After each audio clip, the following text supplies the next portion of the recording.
Great to be here. Thank you very much. I'm Jan Rezab, co-founder and CEO of Ravineo.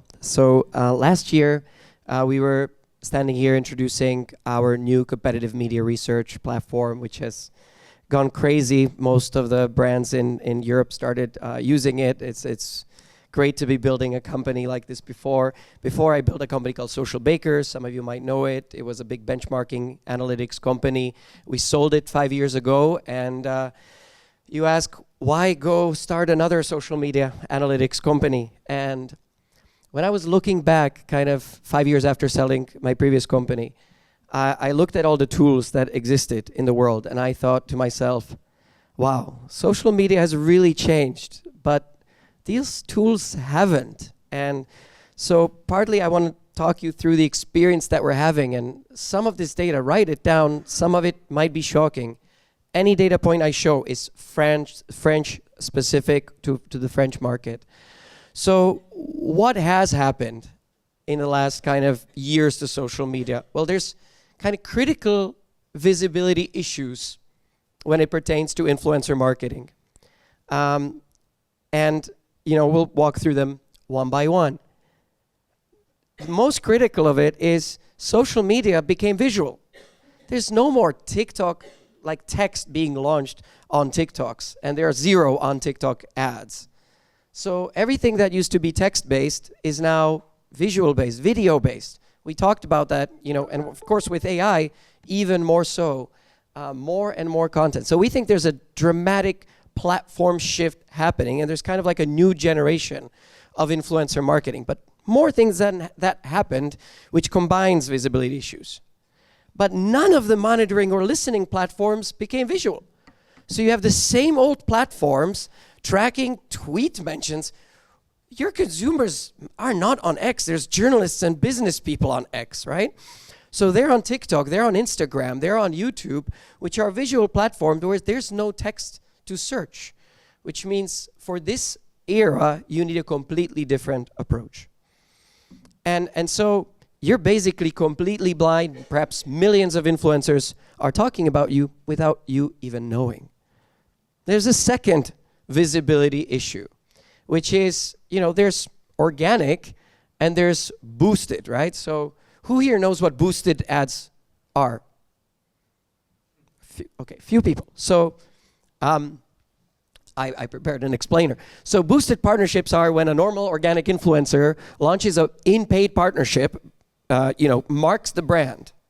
But when they mark the brand, that doesn't mean the brand yet has the ability to go boost it with its own advertising account and money. But when the influencer gives them the options, they actually can. Now, you say, how prevalent is this?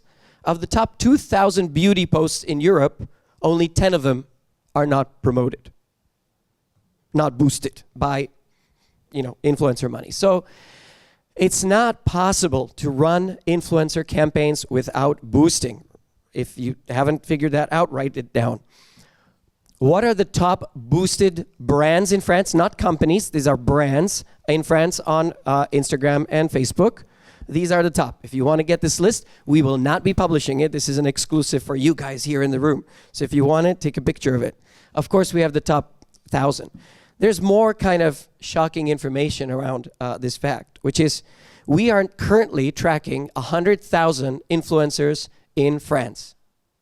Only 2,270 of them are actually getting posts boosted, which means, quite a lot of brands are competing for a very small group of influencers. And of course, these influencers don't run one boosted partnership, which creates a whole plethora of other issues. We call it cross-boosting, when one brand is boosting and another one over-boosts it, and then the other one's like, why is my campaign not working? But they don't know, because this is not visible. And of course, classic metrics like engagement rate, engagement, likes, comments, divided by followers, do not work anymore in the era of boosting and in the era of For You feeds, right? Which is another kind of big issue. So this is a classic example. A gentleman with 180,000 followers, he was boosted. And so he got 218,000 likes and comments. That's 120% classic engagement rate. Useless. So the standard default on the market from now on, in my opinion, because everybody should be doing reels, not posts, is engagement to views of the video. That should be the new default. You shouldn't measure quality in any other way. So, and then comes a third category, my personal favorite. Something, in my personal humble opinion, shouldn't exist. So, if you didn't know what boosting is, you definitely don't know what dark boosting is. So dark boosting is when the influencer is launching a paid partnership with a brand, the same way he would launch it, but he chooses to skip putting it on his profile. Meaning there's nothing on that influencer's profile, completely invisible to everybody else. Of course, surprisingly, what happens? The influencer goes and signs 10 partnerships instead of 3. He signs an exclusive deal with, one big retailer, and suddenly there's a secret competition in his little dark boosts. Now, of course, dark boosts are also not under the influencer control. The moment the influencer gives the control to the brand, he doesn't know if it was boosted to 50,000, 500,000, or 5 million people in France. He just doesn't know, and there's no way to control it, which means kind of both sides lose control. And the brand, because there was no tool to track it, they have no way of telling, am I being boosted by 5 other brands at the same time that I'm, boosting this influencer? So, again, 3 critical issues. So social media tools are invisible. We published this metric in Adweek a few months ago. Between 2/3 and 80% of all campaigns that are brand campaigns do not mention the brand in any way.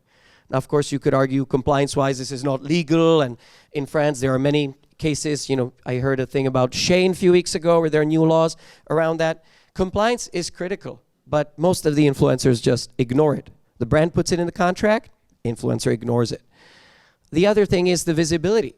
So if you have issues with these invisible influencer boosts, you won't be able to see it. 81% of all boosts in France are dark boosts, so they're invisible. So of the entire market of all the boosts, 81%. Which means if you're tracking anything in the visible way, you are tracking 19%. If you're tracking it visually, you're tracking 1/3. So your text-based influencer tool will see kind of 0% of dark ads. It'll see 20 to 30% of the text mentions, and it'll see none of the boostings. Only be able to deduct it. So we decided at Ravineo it's time to fix it, and it's time for a little transparency. I actually believe that dark boosting is truly a systemic issue, and there's some really bad examples that I don't want to get into, but even for brands, they just need visibility. So we created a visual AI analytics platform, which means our AI, thank God we don't have to watch them, watches the videos. We're capable of watching, at the moment, 10 million videos a day. Not we, that would be a lot of people. But our AI crunches everything. So it crunches subtitles, it crunches risks, it crunches, the product doesn't have to be even audibly mentioned, it just can be shown. We detect the product. We detect the first second of the mention of the product and how long it was mentioned in the video. Also allowing for a whole set of attention-based metrics that we will be announcing over the next 4 months. So you don't just want to know how much your reach was, how much your engagement was, and how much the quality was. You want to know if you were mentioned in the right way. I just saw a massive paid partnership boosted ad campaign that was done by a bank. The bank was barely mentioned in the video. It was like a 0.3 seconds, the credit card kind of swooped by. That's an absolute waste of money, right? You can talk about products in a good way. You just really have to find a way. So our AI really detects everything.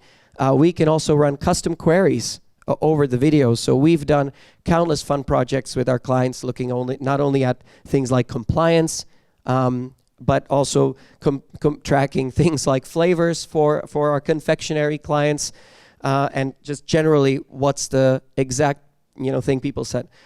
We're also working with Gen AI a lot, which means if you take subtitles, for instance, which Gemini is doing, if you ask Gemini about a YouTube video, it only tracks subtitles. Subtitles tell you one thing. We're doing it from the video and audio, which means in the audio, you hear, this product is great. This product is great. So same subtitle, different meaning. So we're tracking it off of the audio, and it really does give a lot of context to things like the sentiment engines we run. We create summaries. We're learning ourselves how to create kind of summaries for our clients, which can summarize 1,500 videos and make the summary actually meaningful. We also fully solve dark ads visibility, meaning just today we are launching Ravineo Influencers 2.0, which has full capability and tracks 100% of dark ads in Europe. Meaning there is full transparency over any influencer ads, influencer boosted ads, influencer dark boosted ads. You can check the demo on the outside. So, and again, if there's 81% of these posts are dark boosted ads, you have zero visibility if you use any other influencer tool. Meaning kind of, your influencer tool is probably a good CRM or campaign management tool, but it's absolutely useless for analytics the moment kind of this became the case, which has become the case over the last 2 years. So not only, as I mentioned, do we look at organic, but we look at the paid bit, and the paid bit becoming so critical in most categories. I believe 2026 is a year of boosted influencers. Meta is building its own AI models. The first thing, if I were Meta, that I would do with these AI models is check these influencers and start giving them credit for some of their partnerships. But if 90% of an influencer's posts are partnerships, I'd probably just, let them boost it, right? Like they did with organic on normal pages. There's just only so much attention that can be in social media, which means you'll have to boost your influencer posts. There will be no other way.